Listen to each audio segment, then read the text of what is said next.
The first step towards achieving your dreams is having the right coach. Get the best education with forensic classes by Diksha and make your NET forensic exam dreams come true. Download the app now.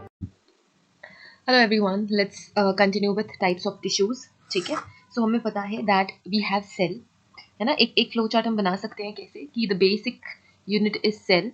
ठीक है, जब सारी की सारी same sales मिल के same work perform करती है तो क्या बनाती हैं? टिश्यूज. ठीक है, अब वो सारे टिश्यूज जो एक ही काम कर रहे हैं कलेक्टिवली क्या बनाते हैं? ऑर्गन्स. अब जो ऑर्गन्स है किसी भी एक काम को करने के लिए एसोसिएट अगर हुए तो हम उसे कहते हैं ऑर्गन सिस्टम. ठीक है, सो हमने पढ़ना है tissues. Basically we have 4 types of tissues humans. ठीक है, कितने टाइप्स ऑफ टिश्यूज होते हैं ह्यूमंस के पास? We have 4 types of tissues. कौन कौन से टिश्यूज है? तो ये 4 हमारे टिश्यूज होते हैं. We have connective tissues, we have epithelial tissues, we have muscle tissues and we have nervous tissues. So ये 4 टिश्यूज होते हैं, है ना. और ये टिश्यूज के अलावा मैंने एक बार और बताया था कि जर्म लेयर होती है. 3 जर्म लेयर होती है. कौन कौन सी होती है? एक होती है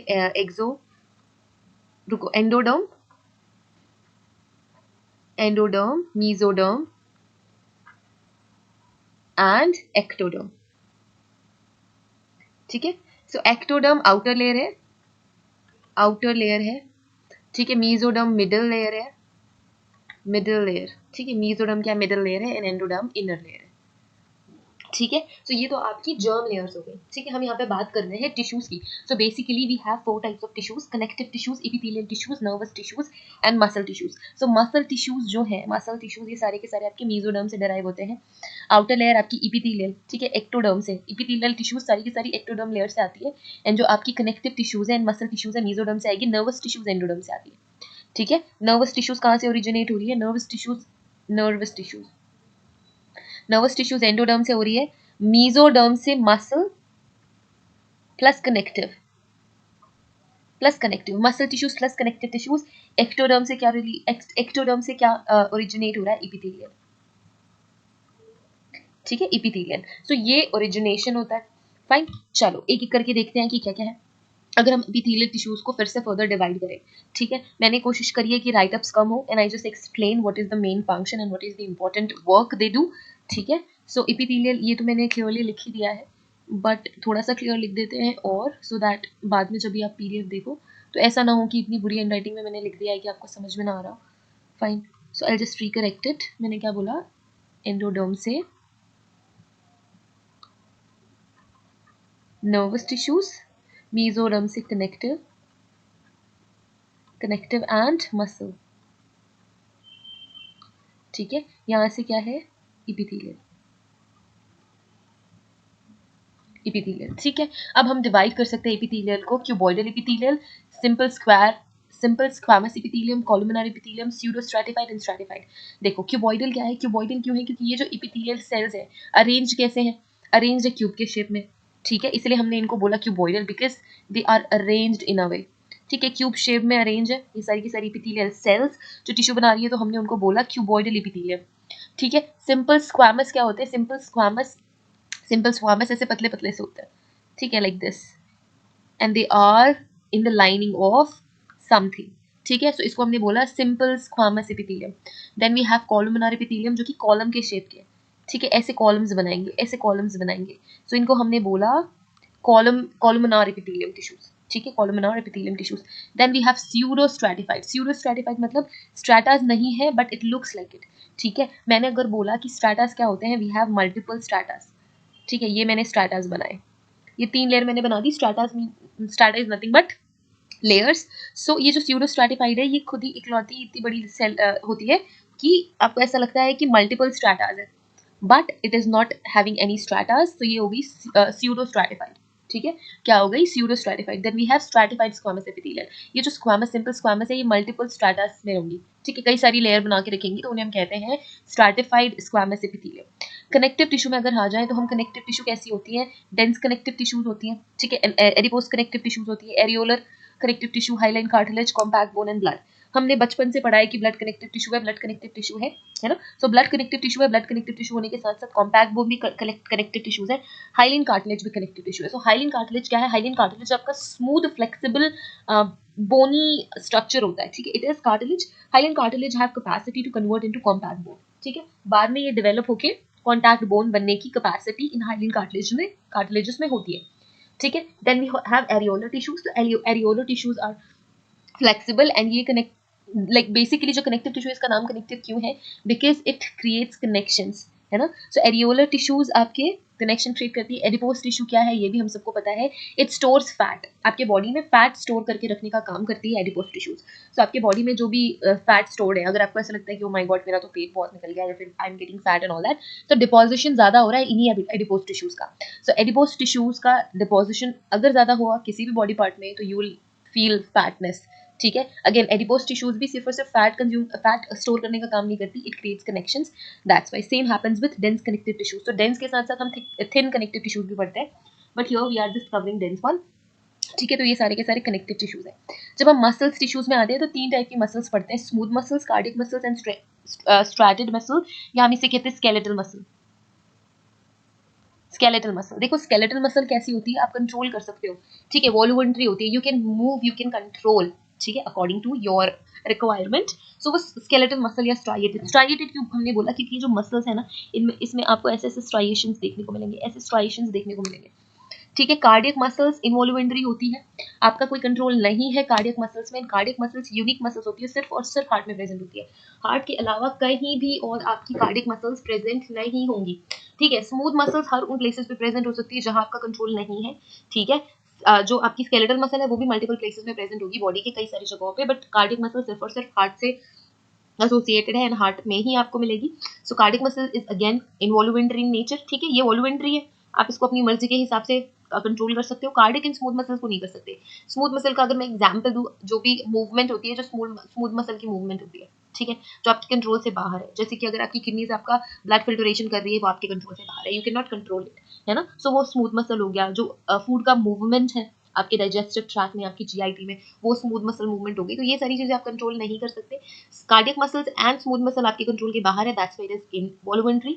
स्ट्राइएटेड या स्केलेटल मसल आपके कंट्रोल में है, so that is voluntary nature. Then we have nervous tissues. Nervous tissues में या फिर नर्वस सेल्स में सिर्फ और सिर्फ न्यूरॉन्स आते हैं which handles your impulses, या कोई भी स्टिम्युली जनरेट होता है, so all the stimulis are captured by these neural tissues and nervous tissues, ठीक है। so ये आपकी categorization, so this is the categorization of your tissues। now coming to bone and cartilage, bone क्या होता है, difference देख लो, ठीक है। टेंडन्स एंड लिगामेंट्स हमने पढ़े हैं, tendons and ligaments are different thing, bones and cartilages are different thing, ठीक है। Tendons and ligaments are associated with bone to bone connection या फिर बोन एंड मसल का कनेक्शन। बोन और कार्टिलेज डिफरेंट होता है, बोन हार्ड होती है whereas cartilage is little soft, because इसमें फ्लेक्सिबिलिटी ज्यादा होती है, it is a type of bone which is more flexible, आप ये कह सकते हो, ठीक है। Matrix has an inflexible material that is ossein, matrix have flexible material that is chondrin, ठीक है। Matrix always contain calcium salts, क्योंकि कैल्सिफिकेशन हो जाता है बोन्स का, इसीलिए हार्ड हो जाती है, इसलिए कैल्शियम सॉल्ट्स ज्यादा होते हैं। कैल्शियम सॉल्ट्स मे और may not be present in the matrix, हो सकते हैं बट कम अमाउंट में होंगे as compare to bones. Matrix occur in lamellae, ठीक है। मैट्रिक्स कहाँ पे होता है, इनके लैमेले में भी मैट्रिक्स होता है। Matrix occurs in homogeneous mass, तो एक जैसा मैट्रिक्स होगा throughout the cartilage. Osteocytes give off protoplasmic process, अच्छा देखो मैंने ये पहले भी बताया हुआ है, आई थिंक यस।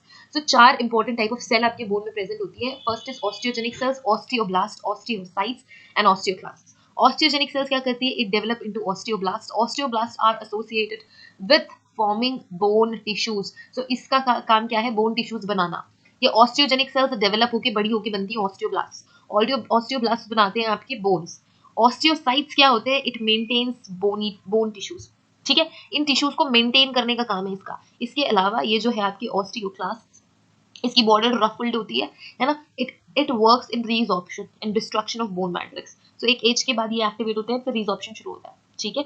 इन्हें हम ऑस्टियोप्रोजेनेटस सेल्स या ऑस्टियोजेनिक सेल्स भी कहते हैं, अनडिफरेंशिएटेड बिकॉज़ ये स्टेम सेल होती है, it can divide and replace themselves and can become osteoblast. It is found in the inner layer of पेरियोस्टम और एंडोस्टम। पेरियोस्टम आउटर लेयर है, एंडोस्टम अंदर की लेयर है बोन की। सो पेरियोस्टम क्या है, outer layer of the bone. Osteoblast form matrix and collagen fibre but can't be divided, हम इसे डिवाइड नहीं कर रहे हैं। ऑस्टियोक्लास्ट क्या है, मैच्योर सेल्स है, no longer secrete matrix, matrix secrete नहीं करती है। ऑस्टियोक्लास्ट क्या है? Huge cells from fused monocytes. Monocytes क्या है? व्हाइट ब्लड सेल्स के पार्ट होते हैं, ठीक है। मोनोसाइट्स हमने पढ़े थे व्हाइट ब्लड सेल्स में। हमने ल्यूकोसाइट्स को जब डिवाइड किया था तो हमने ग्रैन्युलोसाइट्स, एक ग्रैन्युलोसाइट्स, उसमें मोनोसाइट्स क्या था? मोनोसाइट्स जब फ्यूज होंगी तो ऑस्टियोक्लास्ट बनाएंगी। Function is to bone resorption, bone resorption at surfaces at endosteum, ठीक है। सो ये सारा काम इनका होता है। अब ये जो ऑस्टियोसाइट्स है, osteocytes give off protoplasmic process. यहाँ पे जो chondroblast do not have protoplasmic process, ठीक है। Lacunae give off canaliculi and do not give canaliculi. देखो ये आपके मतलब का स्टेटमेंट नहीं है, just skip it. Bone have rich blood supply, cartilage do not have rich blood supply, ये इंपॉर्टेंट है। It have good blood supply, it doesn't have good blood supply, your blood supply. Bone marrow present that produce blood corpuscles. Bone marrow क्या बनाती है? Blood बनाती है, whether it is red blood cells और white blood cells. Bone marrow नहीं होती है cartilages में, ठीक है। Growth in bone is bidirectional, so दो साइड से ग्रोथ होती है बोन्स की, ठीक है। जब हमने बोन बनाया था तो ऐसे हमने जब एनाटॉमी पढ़ी थी तो ये बताया था हमने, इन दोनों एरियाज को एपिफाइसिस बोला था, इसको बोला था डायाफाइसिस। डायाफाइसिस, तो डायाफाइसिस मैंने बोला ये शाफ्ट भी है। ये जो दो एंड्स है, इन दोनों एंड्स में आपको क्या देखने को मिलेगा? बाई डायरेक्शनल ग्रोथ देखने को मिलेगी। And here in these points you have spongy bones, you have spongy bones, यहाँ पे आपकी कॉम्पैक्ट बोन होती है, ठीक है। वेयरएज जो कार्टिलेज है एक ही साइड डायरेक्शन, एक ही साइड ग्रोथ डायरेक्शन आपको देखने को मिलेगा। बोन का कंपोजिशन क्या होता है? बोन का कंपोजिशन होता है 32% ऑर्गेनिक मैटर जैसे कि collagen and bone cells, 43% mineral, maximum calcium होता है, फॉस्फोरस होता है, एंड देन 25% ऑफ वाटर। मैंने कल भी बताया था compact bone and spongy bones होते हैं। Spongy bones have small pores in it, and compact bone is rigid and it is not flexible, but spongy bones have pores and it is flexible, ठीक है। Okay, अब दो तीन चीजें आपके और भी हैं इन्वॉल्व, जैसे कि लैमेले, ठीक है। Tubular lamellae, tubular lamellae. So tubular lamellae क्या है? Like a bone in which tubular lamellae are formed which are characterized by parallel spirally arranged collagen fibers. So ये जब collagen fibers ऐसे parallelly arranged होंगे ना, तब हम इसे कहते हैं लैमेले। देखो ये ब्लड वेसल है, यहाँ पे ऑस्टियोन्स आपको देखने को मिलेंगे, हेवर्सियन सिस्टम है, ठीक है। Periosteum, periosteum outer layer, periosteum underline करो, ठीक है। Here we have blood vessels, ठीक है। ऐसे ही होता है। ये स्पॉन्जी एरिया, देखो यहाँ पे छोटे छोटे हेवर्सियन कनाल्स आपको देखने को मिल रहे हैं, इसको हमने ऐसे ऊपर उठा के जूम किया हुआ है, ठीक है। यहाँ पे आपको ब्लड वेसल्स दिख रही है जो small small small, it looks like a would, ठीक है। एंड जब आप जूम करोगे तो ऐसे स्पॉन्जेस आपको देखने को मिलेंगे। This area is spongy and flexible and it is responsible for growth, fine. अब देखो वोवन बोन्स क्या है? Woven bones are also known as fibrous bone. एक हमने ये बोला था लैमेले बोन, आई थिंक ये टर्म है। And then we have woven bones. It is also known as fibrous bone, and it is characterized by haphazard organization of collagen fibers as a and it is mechanically weak. जो इनका collagen fibres होता है इनमें कोई arrangement नहीं है। क्या है? कोई अरेंजमेंट नहीं है। देखो यहाँ पे कोई अरेंजमेंट नहीं दिख रही है आपको, ठीक है।